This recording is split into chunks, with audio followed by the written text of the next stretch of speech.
ಬಹುದೀರ್ಘ ಕಾಲದ ಒಂದು ವ್ಯವಹಾರ ನಿಮಿತ್ತವಾದ ಮಠದ, ಅದೇ ರೀತಿ ಈ ಒಂದು ಶುಭ ಸಮಾರಂಭ ಏನು ರಾಘವೇಂದ್ರ ಸ್ವಾಮಿಗಳವರ ಮಠದ, ಅದೇ ರೀತಿಯಾಗಿ ಉತ್ತರಾದಿ ಮಠದ ಬಹುದೀರ್ಘ ಕಾಲದ ಒಂದು ವ್ಯವಹಾರ ನಿಮಿತ್ತವಾದಂತಹ ಭಿನ್ನಾಭಿಪ್ರಾಯಗಳು ಅಂತ ಇದ್ದಂತೆ ಇತ್ತು. ಈಗಾಗಲೇ ನಮ್ಮ ಮಾಹುಲಿ ಆಚಾರ್ಯರು ಹೇಳಿದಂತೆ ಇದ್ದಂತೆ ಇದ್ದ ಎಲ್ಲ ಭಿನ್ನಾಭಿಪ್ರಾಯಗಳಿಗೂ ಕೂಡ ಇಂದಿಗೆ ಸಂಪೂರ್ಣವಾಗಿ ಇತಿಶ್ರೀಯನ್ನ ಹಾಡಿದ್ದೇವೆ.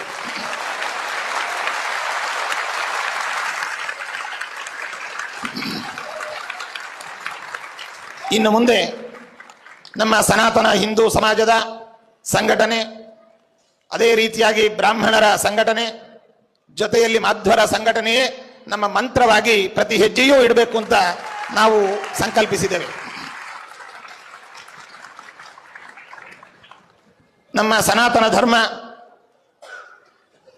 ಒಂದು ಅಳಿವಿನ ಅಂಚಿನಲ್ಲಿ ಇದ್ದು, ಈ ಧರ್ಮವನ್ನು ಯಾವ ರೀತಿಯಾಗಾದರೂ ನಾವು ನಾಶ ಮಾಡಬೇಕು ಅನ್ನುವಂತಹ ಒಂದು ಧರ್ಮ ವಿದ್ರೋಹಕ ಶಕ್ತಿಗಳಿಗೆ ನಾವೆಲ್ಲರೂ ಕೂಡ ಒಂದರ್ಥದಲ್ಲಿ ಭಯಭೀತರಾಗಿ ಧರ್ಮದ ರಕ್ಷಣೆಗೋಸ್ಕರವಾಗಿ, ಸಮಾಜದ ಒಂದು ಶ್ರೇಯಸ್ಸಿಗೋಸ್ಕರವಾಗಿ ನಮ್ಮೆಲ್ಲ ಭಿನ್ನಾಭಿಪ್ರಾಯಗಳನ್ನು ಅಥವಾ ಮನಸ್ತಾಪಗಳನ್ನು ಅಥವಾ ಯಾವುದೇ ಒಂದು ವಿಚಾರಗಳನ್ನೆಲ್ಲವನ್ನು ಬದಿಗೊತ್ತಿ ಇವತ್ತು ನಾವೆಲ್ಲ ಸಂಘಟಿತರಾಗಬೇಕಾದಂತಹ ಅವಶ್ಯಕತೆ ಅತ್ಯಂತ ಸಂಪನ್ನವಾಗಿದೆ. ಈ ಒಂದು ಹಿನ್ನೆಲೆಯಲ್ಲಿ ನಮ್ಮ ಉಭಯ ಮಠಗಳ ಏನು ಸುದೀರ್ಘವಾದ ದಶಮಾನಗಳ ಈ ವ್ಯವಹಾರಗಳೆಲ್ಲವೂ ಕೂಡ ಇಂದಿಗೆ ಇತಿಶ್ರೀಗೊಂಡಿದೆ ಅಂತ ಮತ್ತೊಮ್ಮೆ ಸಭಾಮುಖವಾಗಿ ನಾವು ಹೇಳ್ತಾ ಇದ್ದೇವೆ. ಇವತ್ತು ಸಮಾಜದಲ್ಲಿ ಶಾಂತಿ, ಸೌಹಾರ್ದತೆ, ಅದೇ ರೀತಿಯಾಗಿ ಸಮಾಜಕ್ಕೆ ನಾವು ಏನನ್ನ ಉಪದೇಶಿಸಬೇಕು, ಸಮಾಜದ ಒಳಿತಿಗೋಸ್ಕರವಾಗಿ ನಾವು ಮಾಡಬೇಕಾದ ಕಾರ್ಯಗಳೇನಿದ್ದಾವೆ, ಇವು ಬಹಳ ದೀರ್ಘವಾದ ಪಟ್ಟಿ ಇದೆ.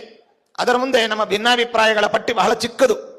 ಆದ್ದರಿಂದ ಮಹಾಮಲ್ಲಭಂಗ ನ್ಯಾಯದಿಂದ ಮೊದಲಿಗೆ ನಾವು ಸಮಾಜಕ್ಕೆ ನೀಡಬೇಕಾದಂತಹ ಸಂದೇಶ, ಸಂಘಟನೆ, ಅದರ ಜೊತೆಯಲ್ಲಿ ಧರ್ಮದ ಒಂದು ಅತ್ಯಂತ ಬಿಗಿಯಾದಂತಹ ಬುನಾದಿಯನ್ನು ನಾವು ಮಾಡಬೇಕಾಗಿದೆ. ಆ ಕಾರ್ಯಕ್ಕೋಸ್ಕರವಾಗಿ ಇವತ್ತು ಎಲ್ಲ ಈ ವ್ಯಾಜ್ಯಗಳನ್ನು, ವ್ಯವಹಾರಗಳನ್ನು ಬದಿಗೊತ್ತಿ ಸೌಹಾರ್ದದಿಂದ, ತುಂಬ ಮನಸ್ಸಿನಿಂದ, ಯಾವುದೇ ತರಹದ ಒಂದು ಮನಸ್ಸಿನಲ್ಲಿ ಬೇರೆ ಬೇರೆ ವಿಚಾರಗಳನ್ನು ಇಟ್ಟುಕೊಂಡು ಈ ಸಮಾವೇಶ ಅಥವಾ ಈ ಒಂದು ಕಾರ್ಯಕ್ರಮ ನಡೆದಿಲ್ಲ ಇದು.